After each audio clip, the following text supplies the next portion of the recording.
Auzubillahiminasyaitonirrajim. Bismillahirrahmanirrahim. Assalamualaikum warahmatullahi wabarakatuh.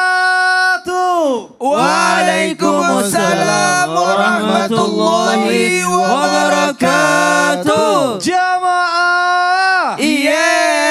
Oh, jamaah. Iya. Alhamdulillahirrahmanirrahim. Wassalatu wassalamu ala asrofil anbiya'i wal mursalin wa ala alihi wa sahbihi ajma'in amma ba'du. Alhamdulillah jamaah, bertemu lagi bersama saya Mikdad Adausi. Tentunya di Islam itu indah. Ada guru-guru kita yang luar biasa di sini yang siap membagikan ilmunya.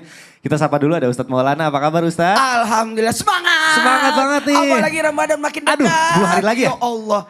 Beberapa lagi. Iya, beberapa hari Jangan lagi ya. disebutin, jangan Oh disebutin. iya, betul-betul. Masya Allah, Alhamdulillah. Kita sapa juga ada Habib Usman. Habib, apa kabar Habib? Sehat Akang Mikdad. Sehat ya, Akang sehat. Alhamdulillah dong, Alhamdulillah. semangat dong. Ustaz Syam gimana nih? Alhamdulillah. Gak siap. ngantuk ya, semangat ya? Iya dong. Wah, semangat. Iya dong, semangat. Harus dong. semangat karena tema kita hari ini luar biasa nih. Nah, jamaah sebentar lagi alhamdulillah kita akan menyambut bulan suci Ramadan. Bulan yang paling ditunggu-tunggu oleh umat muslim seluruh dunia. Nah, dengan begitu juga kita masyarakat Indonesia udah tahu nih, kita selalu menyambutnya dengan meriah. Bahkan oleh masyarakat di penjuru Nusantara. Nah, tapi mohon maaf nih, kadang dengan adanya perbedaan ragam suku dan budaya tidak menjadi penghalang bagi masyarakat Indonesia untuk merayakan datangnya bulan suci dengan keunikannya masing-masing. Nah, tapi kira-kira tradisi yang biasa kita lakukan itu sebenarnya sunnah atau bid'ah ya? Nah, ya udah, daripada bingung langsung aja kita bahas tema kita hari ini. Temanya adalah tradisi menjelang puasa, sunnah atau bid'ah. Masya Allah. Baik jamaah, sebelum kita bahas tema kita, saya mau ajak dulu jamaah untuk nonton dulu tayangan berikut ini. Silakan. Menjelang Ramadan, harga daging ayam potong dan cabai terpantau terus mengalami lonjakan. Harga daging ayam potong naik dari Rp35.000 menjadi Rp40.000 per kilogram. Hal ini berlaku untuk bagian ayam lain seperti paha, dada, sayap, hati, dan ampla ayam. Kondisi serupa dialami pedagang cabai yang mengeluhkan kenaikan harga. Kenaikan drastis terjadi pada harga cabai rawit merah dari Rp30.000 menjadi Rp80.000 per kilogram. Kang Mikdad, ini Waduh. kenaikan harga wajib atau bid'ah? Waduh, ini saya bingung juga nih karena harusnya jangan dong, kasihan dong masyarakat Indonesia. Nah makanya nih kita langsung aja nih tanya ke Ustadz Maulana nih. Ustadz Maulana mohon izin nih. Ini Mohon maaf, aku bukan Menteri Perdagangan.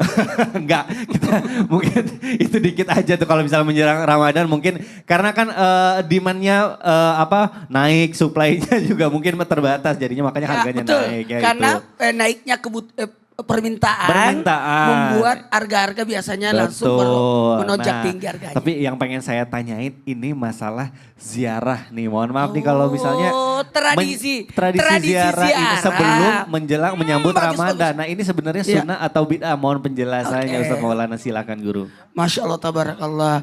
Izin Nabi Ustaz Syam.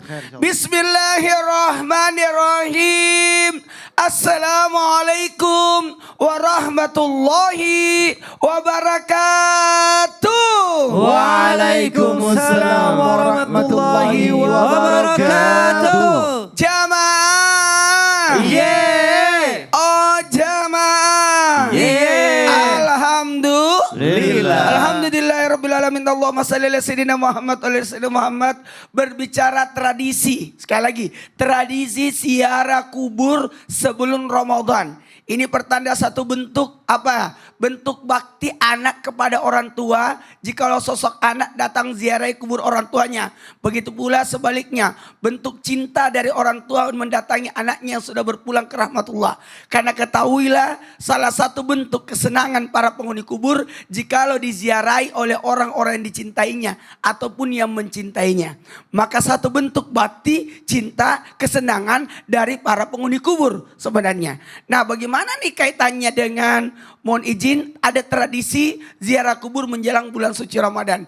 Yang jelas pada dasarnya ziarah kubur itu disunnahkan. Kata Nabi, dahulu aku melarangmu, tapi sekarang aku sudah memperbolehkanmu. Karena ada dua periode Mekah dan periode Madinah. Jikalau kita melirik kepada hadis atau sesuatu yang perkataan perbuatan Nabi, dikala Nabi berada di Mekah, Nabi pernah melarang ziarah kubur waktu periode Mekah. Kenapa? Karena ada unsur-unsur kesyirikan. Namun ketika Nabi sudah pindah ke Madinah, justru Nabi memperbolehkan, bahkan memerintahkan untuk ziarah kubur, karena berziarah kubur mengingatkan akan kematian, mengingatkan akan akhirat, mengingatkan kepada Allah. Jadi beda lagi porsinya. Jadi kalau pada dasarnya orang ziarah kubur silakan, boleh-boleh saja. Justru dengan ziarah kubur kita menambah kualitas keimanan kita. Cuma gini, kalau memang ziarah kuburnya itu ada unsur kemusyrikan, kesyirikan, itu yang tidak diperbolehkan. Ada unsur meratap, menyiksa diri ataupun menyusahkan diri, itu yang tidak diperbolehkan. Tapi dalam hal ini ziarah kubur itu silakan, justru bagus, Nah kaitannya ziarah kubur di bulan suci Ramadan, menjelang bulan suci Ramadan, sebenarnya begini. Ada 3 manusia yang ditolak Ramadan. Yang pertama adalah anak yang durhaka kepada orang tua, istri yang berdosa kepada suami, dan orang belum bermaafan sehingga masuknya bulan suci Ramadan. Dalam posisi ini ada kalanya mohon maaf, sosok anak mau minta maaf kepada orang tua. Alhamdulillah dimaafinlah. Datang, maafkan aku, apalagi sekarang zaman teknologi, bisa saja kita telepon. Nah dalam hal ini bagaimana dengan kalau orang tuanya sudah tidak ada? Maka solusi terbaik adalah pergi ziarah kuburnya. Ada bentuk kepuasan. Nah dari sinilah adanya timbul ada tradisi ziarah kubur supaya melepaskan, Masya Allah tabarakallah, ada bentuk kelegaan. Kebayang nggak di malam pertama Ramadan, fadlan minallahi wa ni'mah wa maghfiratan wa rahmah. Nangis kita apalagi sahur pertama, mengingatkan kita kepada orang yang sudah berpulang ke rahmatullah. Tapi kalau kita sudah ziarah kuburnya, ada bentuk kelegaan sedikit. Aduh ya Allah, aku udah nah gimana? Inilah tradisi yang menyebabkan banyak orang ziarah kubur. Dan ada juga catatan besar buat kita bahwa sebenarnya di bulan suci Ramadan para penghuni kubur diistirahatkan, diliburkan. Tidak ada pemeriksaan, tidak ada siksaan di dalam kubur selama 1 bulan suci Ramadan.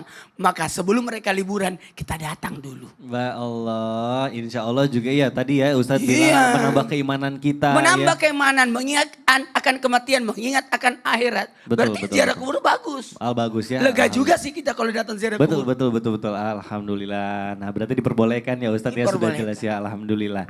Nah baik kita lanjut nih, saya mau ke Habib Usman. Habib mohon izin nih, kita sebentar lagi memasuki bulan Ramadan. Nah kadang nih bulan Ramadan itu juga identik dengan bermaaf-maafan, halal bihalal gitu ya. Nah misalnya kalau di Sunda itu biasanya kita kayak pulang kampung gitu dulu ke rumah orang tua. Nah sebenarnya bermaaf-maafan atau misalnya kita halal bihalal gitu ya.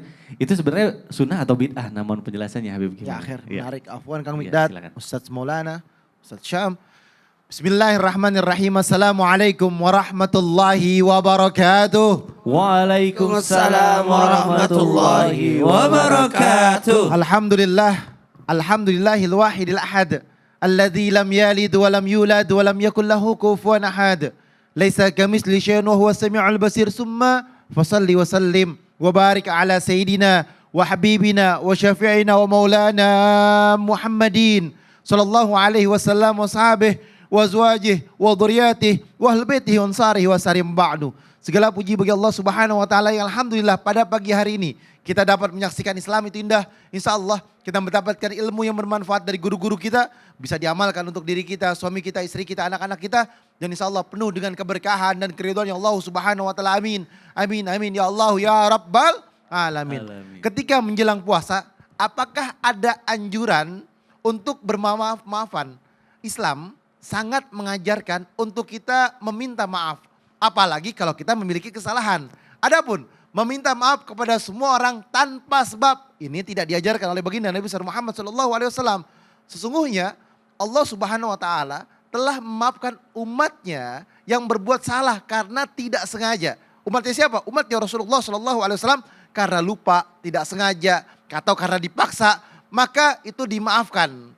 Namun bagaimana kedudukan hadis yang menjelaskan bahwasanya Rasulullah Shallallahu Alaihi Wasallam sampai mengaminkan 3 kali, amin, amin, amin, dalam kalimatnya doanya malaikat Jibril, yang dimana ya Allah tolong abaikan puasa umat Muhammad apabila sebelum memasuki bulan Ramadan dia tidak melakukan hal berikut. Yang pertama, tidak memohon maaf terlebih dahulu kepada kedua orang tuanya jika masih ada.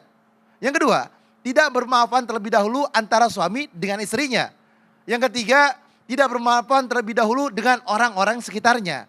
Nah, kedudukan hadis ini tidak ditemukan perawinya dan sanadnya dengan jelas. Cuma ada kemiripan hadis yang disanadkan dengan sahih dan sangat jelas. Hadis ini diriwayatkan dari kitab sahih dari Abu Hurairah radhiyallahu an, bahwasanya Rasulullah Shallallahu Alaihi Wasallam naik mimbar lalu bersabda, amin, amin, amin. Para sahabat bertanya, kenapa engkau berkata demikian ya Rasulullah? Kemudian beliau bersabda, baru saja Jibril datang kepada aku. Yang pertama, Allah Subhanahu Wa Taala, ini yang benar hadisnya nih. Allah Subhanahu Wa Taala melaknat seorang hamba yang melewati Ramadan tanpa mendapatkan ampunan. Maka aku katakan amin.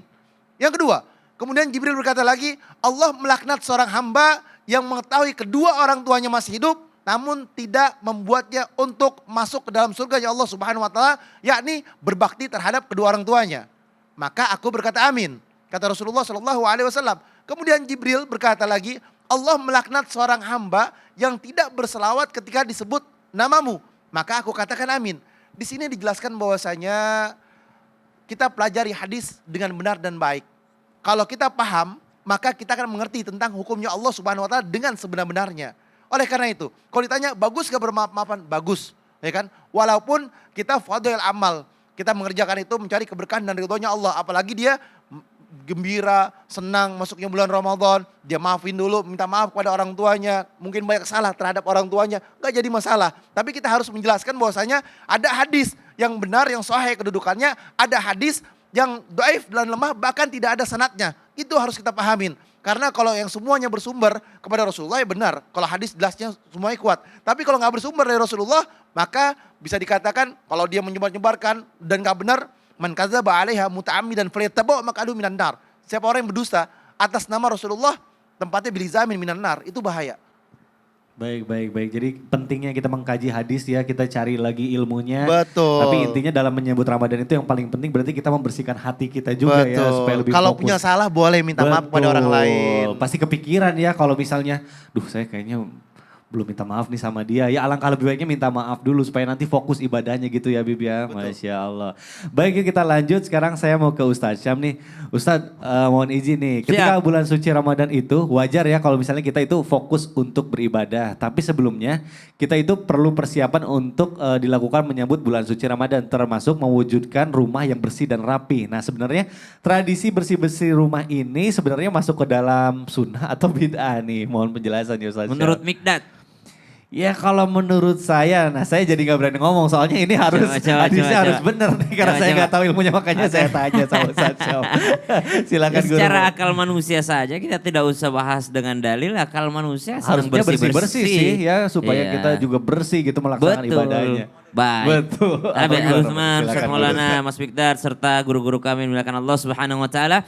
Bismillahirrahmanirrahim. Alhamdulillahirabbil alamin wassalatu wassalamu ala asyrafil anbiya'i wal mursalin sayyidina Muhammadin wa ala alihi wa sahbihi ajma'in. Asbahna wa asbahal mulku lillahi rabbil alamin. Subhanaka la ilma lana illa ma 'allamtana innaka antal alimul hakim. Rabbi shrah li sadri wa yassir li amri wahlul 'uqdatam min lisani yafqahu qawli waj'al li wazira min ahli amin amin amin ya rabbal alamin.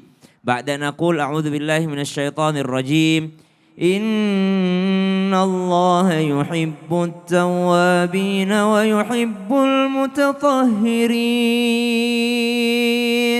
Sesungguhnya Allah mencintai orang-orang yang bertaubat dan Allah mencintai pula orang-orang yang membersihkan dirinya atau bersuci atau bersih-bersih. Maka kalau dikatakan apakah bersih-bersih itu tradisi yang sunnah atau tradisi yang bid'ah? Justru dia adalah tradisi yang wajib karena Allah mencintai bersih-bersih. Dalil yang kedua, ya ayyuhalladzina amanu idza إذا قمتم إلى الصلاة فاغسلوا وجوهكم وأيديكم إلى المرافق وامسحوا برؤوسكم إلى آخر الآية. Wahai orang-orang yang beriman, ketika engkau hendak mendirikan salat, maka basuhlah wajahmu, bersihkanlah tanganmu, berwudu maksudnya. Dan itu termasuk daripada bersih-bersih atau bahasa Arabnya toharoh. Maka subhanallah, wajib bersih-bersih sebelum melaksanakan ibadah. Bukankah bulan Ramadan isinya ibadah semua?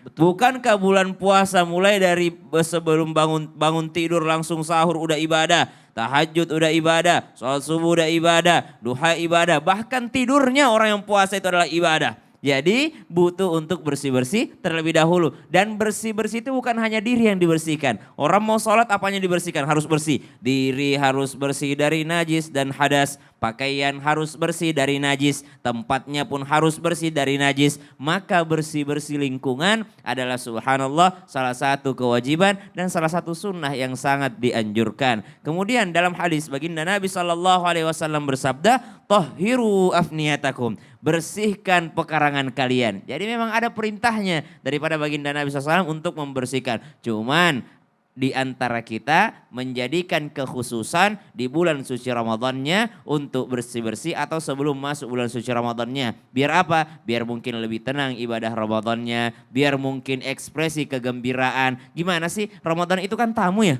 Tamu kalau mau datang ke rumah, kita biarin kotor rumah atau kita bersihin dulu? Bersihin dulu Bersihin lah. dulu dong. Apalagi ini yang mau datang tamu agung nih. Betul. Bulan Ramadan yang hanya datang sekali dan tahun depan tidak kembali lagi. Kenapa? Ramadan yang datang tahun ini berbeda dengan Ramadan yang akan datang tahun depan. Wallahu ta'ala Waduh, a'lam. Masya Allah. Jadi wajib hukumnya kita Iya menjaga dong. kebersihan itu. Bentar. Halo? Waalaikumsalam. Hah? Mandi bersih? Iya udah mah. Iya Isel sama Jo juga udah. Iya. Bentar ini lagi syuting dulu ya. Ya udah ya.